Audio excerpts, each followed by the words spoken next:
Welcome to the Rainey Leadership Podcast, where we do a deep dive into company culture. Rainey is a car dealership located throughout South Georgia, and we are striving to be the best car company by first being the best care company. And one way that we do that is every week we meet and talk about company culture. Today, we're going to be diving into the book Culture Rules by Mark Miller. If you're following along, we are starting on page 21. Today's episode is another two-parter with our general manager, Tommy McDonald. So let's dive in. But think about it. So culture blindness, culture blindness. Look at this first paragraph. One more potential reason to think deeply about culture. You and I may not have a good sense of what is really going on in our organization. Am I saying that you're out of touch? What's the next word? Probably. Why would he say that? 6,000 and something people that they survey. He already knows that a lot of times people are out of touch with reality. Does that include us? Probably. It's easy to get out of touch. We may not have a good sense of what is really going on in our organization, not all the time anyway. Are we out of touch? Probably. Look at this. 67% of leaders would recommend their organization as a great place to work. However, look up there, only 27% of frontline associates would recommend it. So what's the difference, the gap difference there? 67% and 27%. How much of a difference is that? 40%. How could that be so different?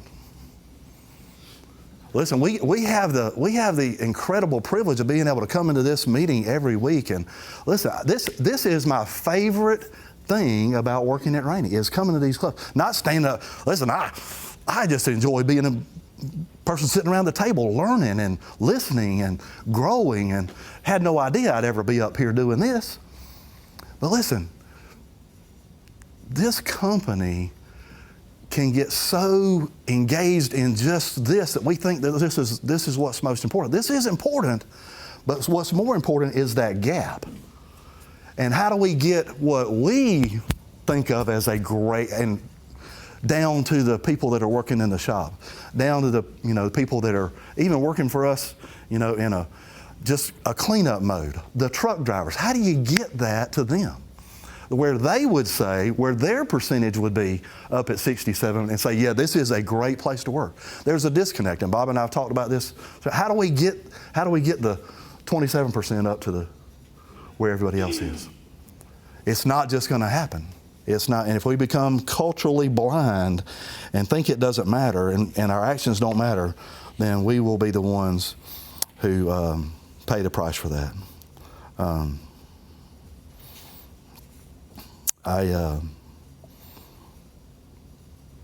We hired a gentleman to come on in the service department, and it didn't work out. And we were kind of shocked when we plugged him in over there. This was back first year. How many times we interviewed him, Bob? 6? Several times.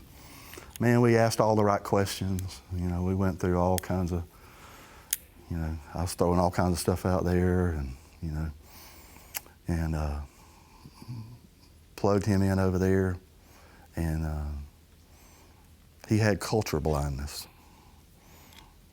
All he wanted was authority, we found out. I mean, he wanted to get rid of me. I said, well, you're probably not going to do that. But he wanted, I don't know what would have happened if we had really given him free rein. He probably would have fired half the people over there because he's culturally blind. And it's almost like you can't get people to see it sometimes. And I tried, and I tried, and I tried, and I tried. And boy, it was heartbreaking. I mean, listen, I'm not saying this to tell you it's like, that was tough. I had several nights of just sleeplessness when I realized I was going to have to let. Because listen, I wanted it to work. I'd have never plugged him in there, but it was going so bad sideways. And the only reason it lasted as long as it did is because I had to put a governor on him. I said, you don't reprimand anybody for anything at any time. And that's the only reason it lasted as long as it did. And then he was mad at me. So the culture thing is important. Are people ever going to be perfect here? No. Goodness gracious, I am not. And Mike, are you perfect? No, sir. I mean, you're pretty dang close, though. I mean, he is. I mean, I think if you got on a scale of 1 to 100, he's probably at 99. So maybe at 99.5. So I embarrass him. I didn't mean to embarrass you, Mike, but you know, he understands how to care for people and how important that is. Listen, Tessa, that's important for you over at Slappy. Not just how you treat your customers, but how you treat the people that work there with you. You know, how you interact with them. It's important. I think of something that happened when, thank God for this guy right here. I'm telling you. Now, who saw him first? I can't tell you that I did. Bob said, hey, there's this guy named John. And so the conversations began. And one of the things that I learned about John is we were considering plugging him in over here, and it's been fun, hasn't it? It's been challenging too, though, right? Have you learned anything? Yeah. Okay. But he has a heart. He understands the cultural element. Let me tell you what he did. This is one of the coolest things. So, I'm sorry, I'm not trying to embarrass you, but yeah, you're all, listen, when you step in here, you could all be used as an illustration, okay? So, he asked someone that was kind of helping out there at the recycling center to wash his truck. And they washed his truck with, what was it they washed it with? Tire shine. They washed his truck with tire shine. That looks good in the short term, but then it turns into like a little film. I guess you have to peel it off, or you have to scrub it. Oh, it was on the window? Yeah, everything. So, tire shine. So, what I thought was interesting, though, this is what's interesting. What did you do? I mean, how much was you going to pay him? Did you have a pre? $15. Okay. Did you pay him? I did. Okay. Yeah, I saw it. Did you say anything? I really can't. I mean, I think I had addressed, like I pointed out, and look. Okay. Carlos, I think you got the tire shine on. It's all right, man. I spent the next hour and a half cleaning it myself. He paid the guy for doing it, and then he went back and fixed it himself. That says, listen, you can't. Would most people have responded that way? No. How do you respond when that waiter or waitress messes up your order? When you get to the end, I'm just asking now, asking for a friend. When you get to the end and there's this little line on your receipt and it says tip, when it says tip, what do? Draw a line. Okay.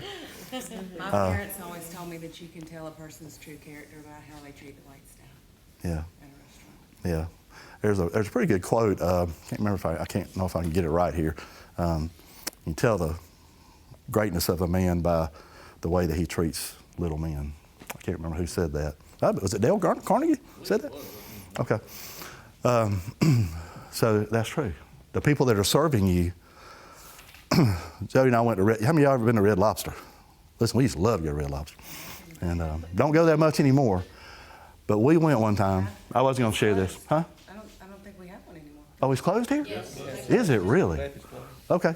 Dang, that breaks my heart. That's where Jody and I went on our first date. But anyway, true story. So we went there, and y'all bear with me. I wasn't going to share this story. This is free. Y'all don't have to pay extra for this. It's all free. So we went in there, and we had to wait. This is back when it was really busy. It was really good. So we had to wait about an hour. We got in there and got seated. And I think it was over an hour before we got our food. People that came in after us had already got their food, eaten, and left. I'm talking about not just one, two people, a lot of people. And when the waiter brought the ticket, he actually stood there, and I could read the body language. He thought I was going to say, isn't this going to be discounted or free? I did not say a word. And you know how much I tipped? Just guess. 20%. More than that. 50. Huh? About 30. I tipped more than I would actually have, because that was back when what was expected was 15. And so I think I doubled it. Now, am I saying that because I'm such a great guy? No. Was it the waiter's fault that my food didn't get there in time? He's not the one cooking it. I'm sure he turned the order. I didn't ask. Didn't even want to know. We were in Panama City Beach, Florida, a couple weeks ago, and we went to Captain Anderson's. How many of y'all know where Captain Anderson is? Really frou-frou kind of seafood restaurant, really nice. And so the guy that was waiting on our table was waiting on the table next to us.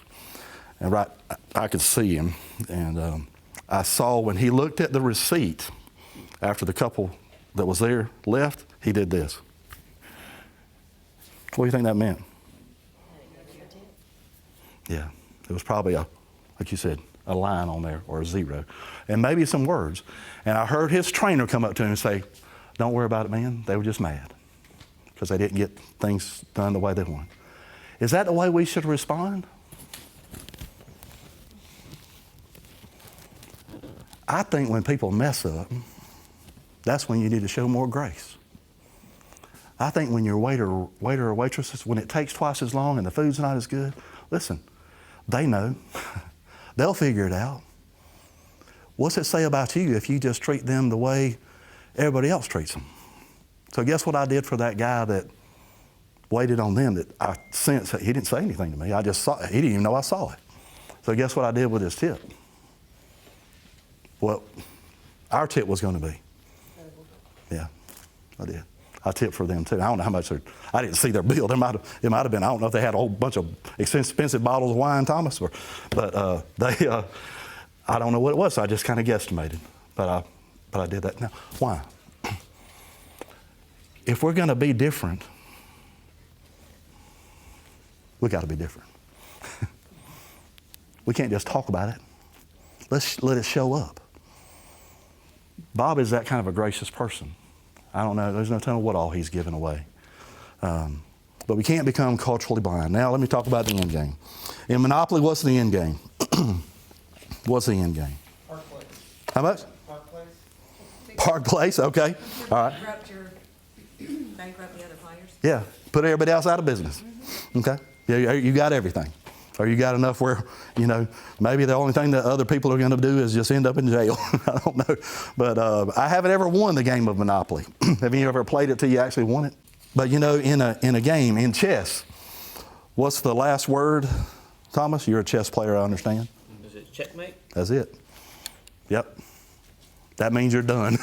The game is over. The game is over. What's the end game for us? Well, this is not a finite game like Monopoly. The culture game is not a finite game. It's not just this time frame thing that will never end. I said this culture thing continues. Relationships continue. Interactions continue. As long as this business is in place, there will be a culture, whether it's good or bad. And it's going to outlive you, and it's going to outlive me, whether it's good or bad. It's going to last beyond us. What Bob has set up in place, listen, he keeps reminding us that he's like, got to a certain age now, and so is it going to outlive him? You doggone straight it is. For decades, it's going to outlive him, and it'll outlive us too. So we got to think about the end game because it's not finite. Relationships are an infinite game. Infinite games, the goal is to continue playing and continuously improve at playing the game. To continuously improve at playing the game. Audrey, when you went to Vegas this last time, did you win? You won this time. What happened the previous time when you went with the company? You lost. That's kind of, ugh. Yeah. How much did you lose? You remember? $800. Candy, you're here too. Candy? Huh? How much? How much was it? What's that? You played hard. We were over in Caesar's Palace, and there was one little game you played over there. We were fixing to eat in that restaurant, and you said you won like 40-something off of a few dollars. And I said that's probably the best ratio win you're going to get. You ought to just take it and quit right there. Did you remember me saying that? And she kept playing. How much did you? How much did you lose? $5,000. Okay. So that's painful, isn't it? Listen, what do you think? What do you think about this game that we're in, this culture game? What if we lose it? The stakes are a lot higher.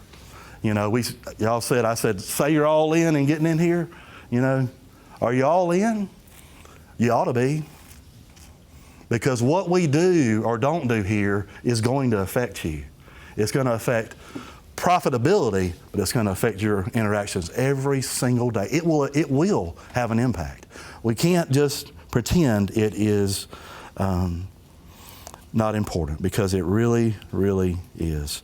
You know, I got 5 whole minutes here. One of the things at the end is your move, so we'll talk about that in just a minute. But and Bob, by the way, if you want to say anything here at the end, I want to give you that opportunity, because you always gave me a chance to speak. Look at the last paragraph on page 30. It says, finally, don't be surprised if you find the work of building a high-performance culture, one that's aligned, you know, and where we engage, but a high-performance culture. Notice those next 2 words. What does that say? What did you say, Christy? Personally gratifying. Personally gratifying. Being engaged in this cultural building can be personally gratifying. Now, I thought about something that happened, and I think I've shared this before. I can't remember if I've shared it with this group, but there was when I came to the service center, John, not everybody was a big fan. You know, I didn't have people over there with pom-poms and, you know, say, "Woo, we're sure glad you're here." I actually had some people probably cheering that I'd get gone. They didn't like me. I found this out later. I'm shocked when somebody doesn't like me. Aren't y'all kind of shocked? Somebody doesn't like you? You know, I was really shocked when I found this out later. And this particular technician, he was kind of rough around the edges. And he didn't like me at all. And listen, I don't know if he ever put anything on Facebook. He might have. But he sure didn't like me. And anyway, he ended up leaving. But then he wanted to come back. And so we had heavy-duty industrialized conversations about that transition to come back. And he did come back. And I remember, I can't remember how many months ago this has been. He said, I can't tell you the number of times he said, "Thank you for allowing me to come back." He's actually been in the How to Win Friends and Influence People book club. And he said, "Man, that Bob Rainey, man, I love him." Listen, Bob used him as so many illustrations in that. I was thinking he probably wanted to never come. But he told me after the thing was over, he said, "Man, I miss coming to the club." I actually kind of thought about inviting him to this. But he said something to me that, thinking about personal gratification, and I never expected this. He said, "You know, Mr. Tommy," he said, he's recruited other mechanics for our service over there. And he said, everywhere I have ever worked, I hated to see the manager come up. I was like, "Really?" Not knowing where this was going. And he said, "But honestly, I hate to see when you leave." Because my role had changed, and so I wasn't over there as much. And I was like, "Really? Okay." I was kind of shocked. "Oh, okay." Give me a chance here to kind of digest that. And so I remember driving around the building, and I got over to the little road between service and sales there, and I remember just tears welling up in my eyes, because I was like, "Oh my gosh." I was like, I had no idea that what he just said to me was going to make that much of an impact. And you know, every time I call him now, I called him yesterday, he called me yesterday, and I said, we'd sent a car over there we needed some work done on. It ended up in his bay, and he was kind of telling me, but the first thing I said to him when he rang, I said, "Hey, Alan, how are you today?" He said, "Man, I am doing great." And I was like, okay. Kind of surprised, because when you see a call from a technician, you're thinking, I'm fixing to tell you about some stuff that you need to know about, you know, and I didn't know if it was going to be But listen, his attitude has totally changed. You want me to tell you why? It wasn't because he went to another company and saw a good culture. He realized what he had here. He realized what was going on here, and he wanted to be a part of it. And now he's being impacted by that. But guess what? He's impacting others by it. It is going over to other people. And that's what should happen. That's the end game, is not that it just stops with us, but that it continues to bless and encourage and build other people. We are building something here. Listen, I used to be in the construction business, built some pretty cool looking buildings around Albany. But I can't think of a greater thing that we do than to build into people, to pour into people, encouraging words, showing them grace when they even when they don't deserve it, when they've really, really, really messed up. That's what grace is, undeserved favor. It's not just this thing you say at the table, thank you God for our food. It's showing them something that they don't deserve. And if we'll do that every day, if you just take one word from today, show grace, or 2 words, show grace to people. Show grace, undeserved favor. That is what Bob Rainey has done his whole life. He's still doing it. He's still doing it. And our culture in this company is great. He cares, and now we care, and other people will care down the road. That's what's so cool about what we do. We hope as you listen to this podcast, it'll motivate your team and you guys will play the game, as Mark Miller says in Culture Rules. Thanks again. We'll see you next time.